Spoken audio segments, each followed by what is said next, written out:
long was Jesus buried for? In Matthew 12:38-41, Jesus prophesied his death, saying, "For just as Jonah was 3 days and 3 nights in the belly of the great fish, so will the Son of Man be 3 days and 3 nights in the heart of the earth." People claim he didn't fulfill the prophecy because he died on Friday afternoon and resurrected Sunday morning. Ironically, if he resurrected from the dead, then whatever you may think of him, he did prove he is the Messiah. But putting that to one side, how did the Jews understand days?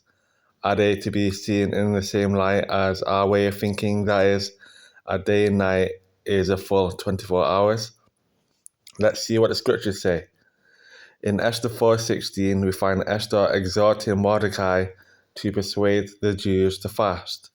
And I quote, "Neither eat nor drink for 3 days, night or day," unquote.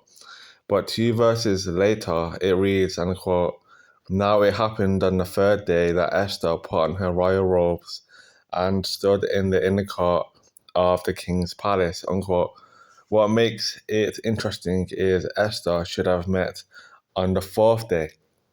That is, if she were following our calendar. Just like when you book annual leave at work, you request 3 days off. You go back on the fourth day, not the third. But no, the first witnesses went to see Jesus at the tomb he was buried in on the first day of the week, Sunday. Matthew 28:1 reads, "Now after the Sabbath, as the first day of the week began to dawn, Mary Magdalene and the other Mary came to see the tomb." And just like in the book of Esther, Esther went to the palace on the third day after a 3 day fast, night and day.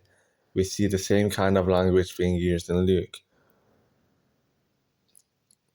It reads, "Then as they were afraid and bowed their faces to the earth, they said to them, 'Why do you seek the living amongst the dead? He is not here, but is risen.